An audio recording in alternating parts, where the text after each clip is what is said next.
कृष्ण ने महाभारत युद्ध के पहले शांति से समझौता करने के लिए पांडवों और कौरवों के बीच मध्यस्थता की। हालांकि दोनों ही पक्ष युद्ध लड़ने के लिए आतुर थे, लेकिन कृष्ण ने हमेशा चाहा कि कैसे भी युद्ध टल जाए। झगड़ों से कभी समस्याओं का समाधान नहीं होता है। शांति के मार्ग पर चलकर ही हम समाज का रचनात्मक विकास कर सकते हैं। कृष्ण ने समाज की शांति से मन की शांति तक दुनिया को यह समझाया कि कोई भी परेशानी तब तक नहीं मिट सकती जब तक वहां शांति ना हो।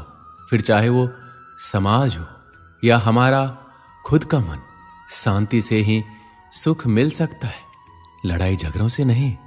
कुछ लोग होते हैं जिन्हें हमेशा लगता है कि लोग उनके विषय में ही बात कर रहे हैं। वह यह सोचकर हमेशा परेशान भी रहते हैं कि लोग उन्हें पसंद नहीं करते, मगर वास्तविकता कुछ और ही होती है। ऐसे लोग संदेह करने के आदी होते हैं। पति पत्नी में भी कई बार ऐसी स्थिति आती है जब उन्हें एक दूसरे पे संदेह होता है। गीता में बताया गया है कि जो व्यक्ति किसी पर संदेह करता है वह कभी भी सुखी नहीं रहता। उसके मन में हमेशा शंका बनी रहती है जो उसे परेशान करती रहती है। तुम्हें जो करना है वह करो, लेकिन अहंकार से नहीं, वासना से नहीं, ईर्ष्या से नहीं, बल्कि प्रेम, करुणा, विनम्रता और भक्ति के साथ। जिसने अपने मन पर विजय प्राप्त कर ली है उसके लिए मन सबसे अच्छा दोस्त है, लेकिन जो ऐसा करने में विफल रहा है उसके लिए मन सबसे बड़ा दुश्मन है। खुशी मन की एक ऐसी अवस्था है जिसका बाहरी दुनिया से कोई लेना देना नहीं है। तुम व्यर्थ चिंता करते हो। तुम्हें किससे डर लगता है? तुम्हें कौन मार सकता है? आत्मा ना तो जन्म लेती है ना ही मरती है। जो भी हुआ अच्छा हुआ, जो हो रहा है अच्छा हो रहा है, जो भी होगा अच्छा ही होगा। भविष्य के बारे में चिंता मत करो, वर्तमान में जियो। आपका वर्तमान ही वह सब कुछ है जो आपके पास है। अपना दिल अपने काम पर लगाओ, लेकिन उसके प्रतिफल पर कभी नहीं। जीवन में सफलता प्राप्त करने के लिए भगवान श्री कृष्ण के जीवन से जुड़ी तमाम बातों का अध्ययन करके सीखा जा सकता है। आइए जानते हैं भगवान कृष्ण के जीवन से जुड़े कुछ अहम बातें जिससे आपके जीवन को बदला जा सकता है। वैसे तो भगवान श्री कृष्ण बचपन में बहुत नटखट स्वभाव के थे।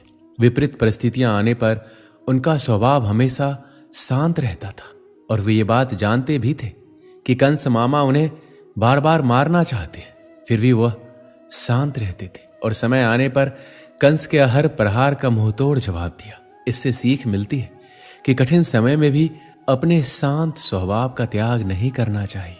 भगवान श्री कृष्ण हमेशा साधारण जीवन जीने में विश्वास करते थे। गोकुल के राजघराने में परवरिश होने के बावजूद वह अन्य सामान्य बालकों के साथ रहते, खेलते और घूमते रहते थे। उन्हें कभी भी अपने राजघराने का घमंड नहीं था। कभी भी उनका मन बुरा समय आने पर घबराता नहीं था। वह विपरीत परिस्थितियों का डटकर मुकाबला करते थे।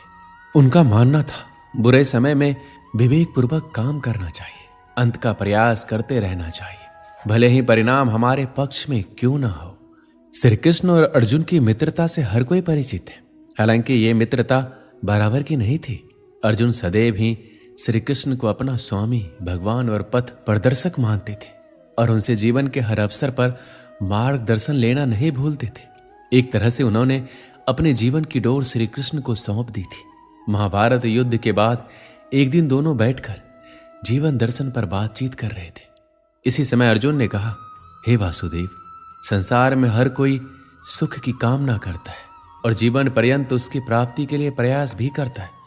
फिर क्यों दुख जीवन में प्रवेश करता है? दुख रूपी भावना के निर्माण का अर्थ ही क्या है? क्यों इसकी सृष्टि की गई? यदि दुख होता ही नहीं तो जीवन कितना आसान होता। सुख और दुख दोनों विरोधी भाव है और इनकी आवाजाही ने आम जीवन को दुखी कर रखा है। अर्जुन की बात सुनकर श्री कृष्ण ने कहा, हे पार्थ, सबसे पहली और आवश्यक बात ये जान लो कि सुख और दुख एक दूसरे के विरोधी नहीं बल्कि पूरक हैं। वास्तव में ये एक ही सिक्के के दो पहलू हैं। यदि दुख ना हो तो सुख की अनुभूति भी ना हो पाएगी। जब दुख आता है उसके बाद ही सुख की प्राप्ति की इच्छा होती है। नहीं तो व्यक्ति सुख की कीमत जान ही नहीं पाता। श्री कृष्ण कहते हैं, ये समय भी बीत जाएगा। समय का पहिया कभी एक जगह नहीं थमता। दुख आया तो एक दिन जाएगा ही, और सुख आया तो वह भी एक दिन जाएगा ही। और यह भी तय है कि दोनों बारी बारी वापस लौट कर आएंगे, क्योंकि यही जीवन है, यही सत्य है। समय सबसे बलवान है, उसे अपनी गति से आना है और जाना है। उसके हर कदम के साथ कभी सुख तो कभी दुख को भी जीवन में आना है। इन दोनों के आने से व्यक्ति को घबराना नहीं चाहिए, क्योंकि समय कब एक सा रुका है। जब भी निराश हो, यही मन को समझाइए कि ये समय भी बीत ही जाएगा। गीता में श्री कृष्ण कहते हैं, मनुष्य को सदैव अच्छे कर्म करते रहने चाहिए, क्योंकि कर्मों के छिन्न हो जाने पर भाग्य भी नष्ट हो जाता है। जिस मनुष्य का अपने कर्मों पर अटूट विश्वास होता है और जो मनुष्य अपने कर्मों पर सदा अडिग रहता है, वही मनुष्य जीवन में सफल होता है। श्री कृष्ण ने कहा है, हर व्यक्ति को बिना कुछ सोचे समझे सिर्फ कर्म के मार्ग पर चलते रहना चाहिए। जो मनुष्य कर्म किए बिना सिर्फ फल की चिंता करता है, उसे जीवन में सिर्फ असफलता ही प्राप्त होती है। परिस्थितियां चाहे कितनी भी खराब हो, वो हमेशा एक जैसी नहीं रहती है, वो बदलती जरूर है। इसलिए मनुष्य को बहुत धैर्य और हिम्मत से काम लेना चाहिए। ईश्वर कभी भी किसी व्यक्ति के साथ नाइंसाफी नहीं करता। वो उसको केवल वही देता है जिसकी वो लायक है। जीवन में कुछ स्थायी नहीं है, इसलिए स्वयं को अधिक तनावग्रस्त ना करें। किसी के साथ चलने से ना तो कोई खुशी मिलती है और ना ही लक्ष्य। इसलिए मनुष्य को सदैव अपने कर्मों पर विश्वास करते हुए अकेले चलते रहना चाहिए। अकेला व्यक्ति जब चलना शुरू करता है तो उसके साथ कोई खड़ा नहीं होता। रास्ते में आप ही प्रश्न और आप ही खुद के उत्तर होते हो। संकट भी बहुत आते हैं, चुनौतियां भी ढेर सारी आती है, परंतु जो हर चुनौतियों को चीरता जाए और लगातार अपना काम करता जाए, वैसा ही तो हमें भी बनना है। अगर आपको भी सफल होना है तो आपको अपनी जिंदगी में हमेशा अकेले चलना होगा। आपको अपने लक्ष्य, अपने रास्ते खुद ही तय करने होंगे। अपने विचारों को, अपने सोच को लोगों तक अकेले ही पहुंचाना होगा। अकेले चलने का सबसे बड़ा फायदा यह होता है कि आपको बहुत कुछ सीखने को मिलता है, जो साथ में रहने से आप कभी नहीं सीख सकते। अगर कोई समस्या आती है तो उससे कैसे निपटें, समस्या का समाधान कैसे निकलेगा, ये सब आपको बखूबी पता चल जाएगा। कोई भी व्यक्ति जो हमेशा भीड़ के साथ चलता है, वह कभी भी अपने फैसले खुद नहीं ले पाता। वह दूसरों की सलाह पर निर्भर रहने लगता है। जब तक आप अपने दिल की नहीं सुनोगे, आप अपने लक्ष्य से हमेशा दूर ही रहोगे। आप अपने आसपास मौजूद लोगों से राय ले सकते हैं, उनकी सलाह को मान सकते हैं, पर उन्हें फॉलो मत करें। जब आप किसी दूसरों की बातों को स्वीकार करने लग जाते हैं तो आपका अपना मोटिवेशन खत्म हो जाता है। आप उनके बताए कदम पर तभी चलें जब आपको लगता है कि यह सलाह मेरे लिए फायदेमंद साबित हो सकते हैं। एक बार की बात है, एक बार श्री कृष्ण और अर्जुन नगर भ्रमण के लिए निकले। रास्ते में उन्हें भिक्षा मांगते हुए एक ब्राह्मण दिखाई दिया।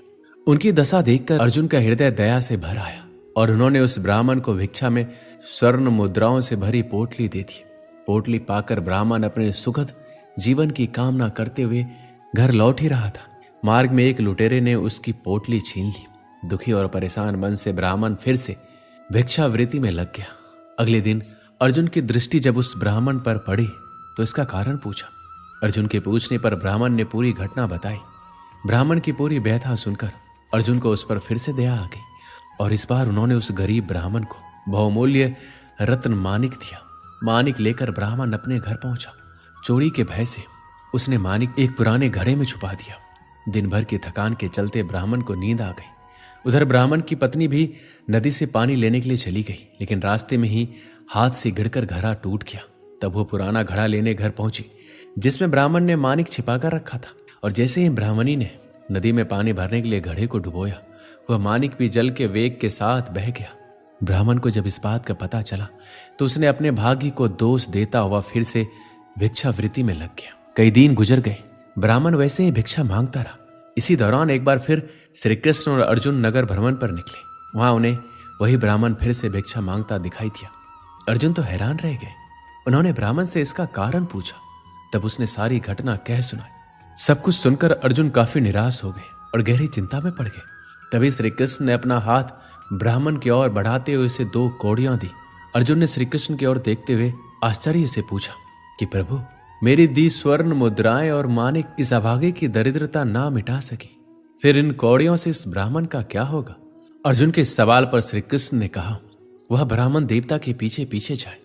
ब्राह्मण भिक्षा लेकर घर लौटने लगा। तभी उसे पास की नदी में जाल में तड़पती एक मछली दिखाई दी। ब्राह्मण को उस मछली पर दया आ गई। उसने सोचा, इन कौड़ियों से मेरा क्या होगा? यह विचार करते हुए जाल में फंसी मछली का सौदा मछुआरे से कर लिया और कमंडल में मछली डाल नदी में छोड़ने चल पड़ा। तभी मछली के मुंह से वही मानिक निकला जो उसने घड़े में छुपाया था। मानिक देख ब्राह्मण खुशी से चिल्लाने लग गया, मिल गया, मिल गया। भाग्य बस उसी समय ब्राह्मण की मुद्राएं लूटने वाला लुटेरा भी वहीं से गुजर रहा था। उसने समझा कि ब्राह्मण ने उसे पहचान लिया। उसने भी पकड़े जाने के डर से स्वर्ण मुद्राओं से भरी पोटली ब्राह्मण को लौटा दी। ब्राह्मण के साथ अब जो घटित हो रहा था वह सब देख अर्जुन ने भगवान श्री कृष्ण को नमन करते हुए पूछा, हे केशव, ये कैसी लीला है? जो काम स्वर्ण मुद्राएं और मूल्यवान मानिक ना कर सका वह आपकी 2 कौड़ियों ने कर दिखाया।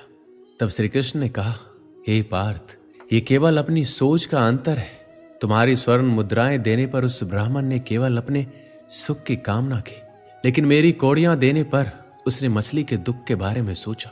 बस यही फर्क है। और भाग्य का साथ पाने का रहस्य भी कि जब आप दूसरों के दुख के बारे में विचार कर दूसरों का भला करने के लिए आगे बढ़ते हैं तब ईश्वर भी आपका साथ देता है और भाग्य अपने आप मेहरबान होता है।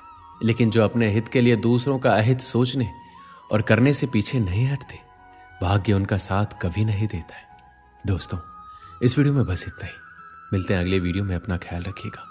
जय श्री कृष्ण।